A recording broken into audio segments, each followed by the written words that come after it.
pa nga kami kasi yung pinaka-trail ng vehicles paakyat is medyo hindi siya malinis. So, hindi mo iisipin na pwede palang dumaan din yung mga sasakyan. Yun. So, pero naligaw pa nga kami.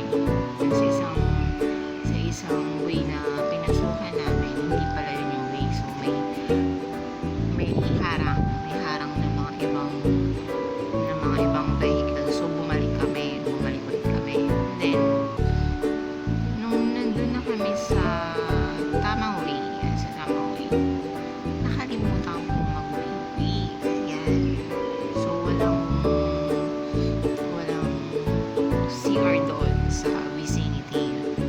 May CR man doon.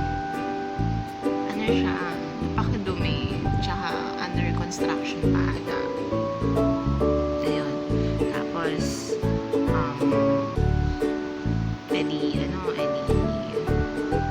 no choice ako. Sige, okay na kasi hindi pa naman ako ganun ka-CR na CR. Tapos, sa paanan ng bundok. Bundok siya. Ilalagay ko yung research ko about sa MAOLIN Valley Waterfalls na yun. Para may idea tayo. May idea rin kayo kung halfway. Papansin ko na kasi na hingal na ako. Tapos, napapagitnaan pa ako ng dalawang kasama. So, yun. Sila, mga sanay na talaga sila siguro umakit ng bundok. Sabi ko, mauna na sila kasi magbablog ako. Tapos, sa likod na lang ako para nakakapagpahinga. Ayaw nila. Kasi nga naman daw, pag ako yun nasa likod, baka mamaya, hindi nila alam kung ano yung nangyayari sa akin sa likod. Tsaka ano yun gubat yun baka mamaya may biglang ahas na pala dun Kaya nahulog ako sa bangin kasi bangin din yung dadaanan mo sa gilid. Makikita niya mamaya sa video. Tapos, ayun nga, ang hirap kasi hindi ko alam kung magpapass out na ako ng time na yun kasi talagang first time ko umakyat ng ganong kataas na bundok. Tsaka ganong kalayo. Parang 2 hours yata na walk siya. Ayun. Pero naman pagdating namin doon sa pinakabundok na yun, pinaka-end ng trail, nakita na namin yung waterfalls ay sobra nakakamanghang, ang ganda-ganda. Pero unfortunately, hindi ko siya na-videohan kasi nag-run out na rin ang battery ko tsaka yung kamay ko nag-quiver ng gano'n. So may yung iba kong video mamaya pag in-upload ko makikita nyo, may pasensya na kung medyo nakakahilo. Ayan. Parang ang ganda sobra. Yun lang yung pinaka-first na second pala kasi yung first na waterfall na napuntahan ko sa pinansinan yung inulugan tak-tak talaga sa Antipolo. Pero bata pa kasi ako nun. Ay, third pala kasi yung second sa Taipei pero hindi kami nag-hiking ng ganun kahaba. Itong pang third ko is worth it kasi ano siya, talagang chinaga ako na umakit sa bundok. Tapos, nawiwiwi pa ako ng time na yun. Kaya, medyo challenging siya. Kasi hindi naman pwede mag-wiwi dyan sa basta-basta manuno ka pa. Anyway, ayan nga. So, papakita ko na lang yung video ko later. Pero, sorry if hindi ko na-videohan lahat. Kasi, yun nga, medyo hingal ng lola mo siya. Hindi ko rin expected na ganun kahaba yung trail na pupuntahan namin.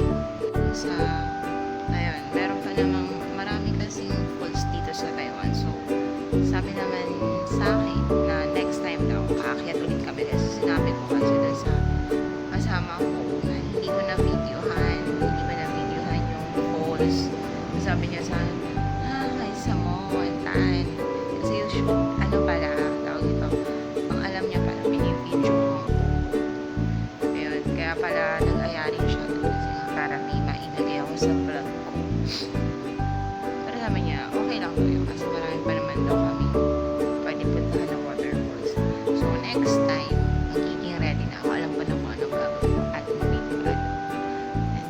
make sure ko na magsi-CR muna ako bago umakit ng bundok para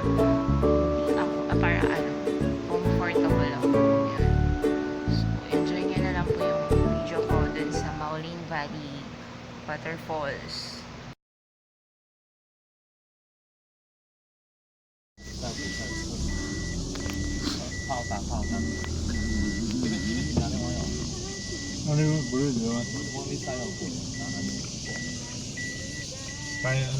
So, naliligaw po kami.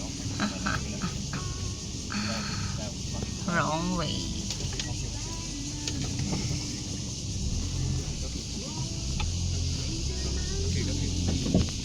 Supposedly, ito yung way namin. Pero sabi, there's no way down.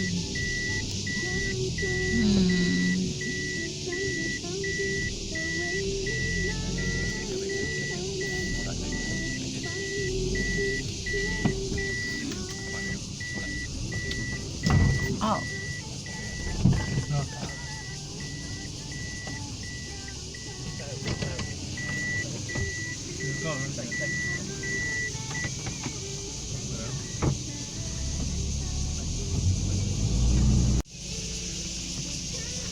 So, nagkamali po kami ng way. May mga dumating po na locals kasi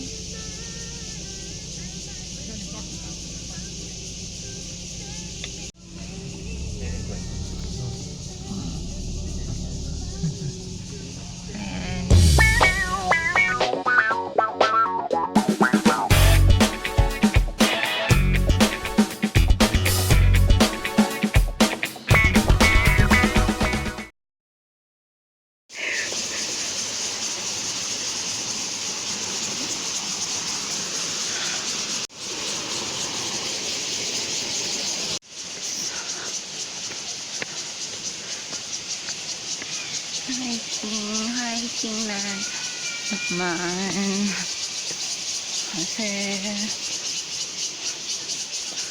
papunta sa pupo at ako'y naiihina.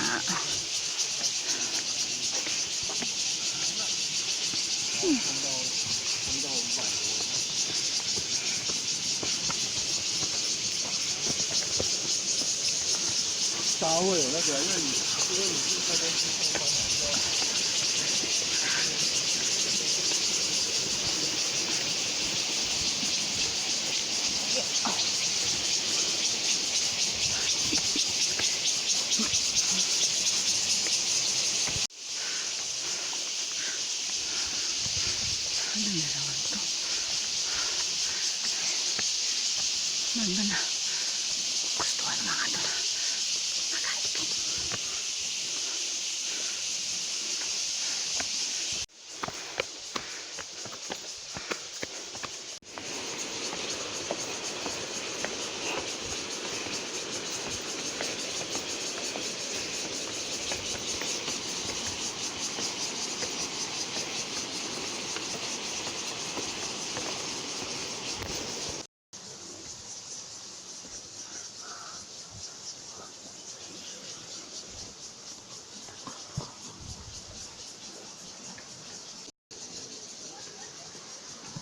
Logo.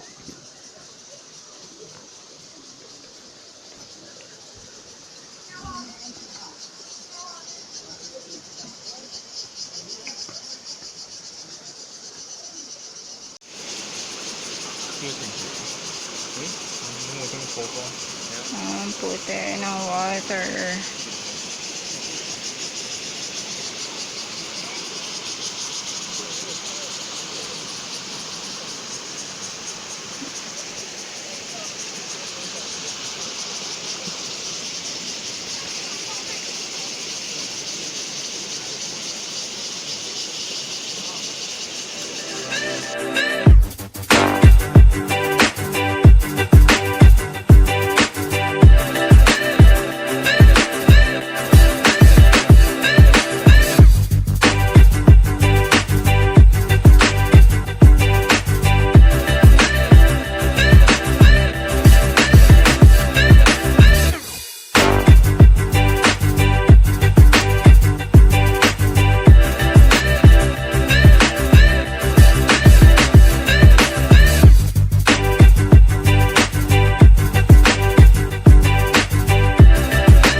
See you next time na lang mga guys.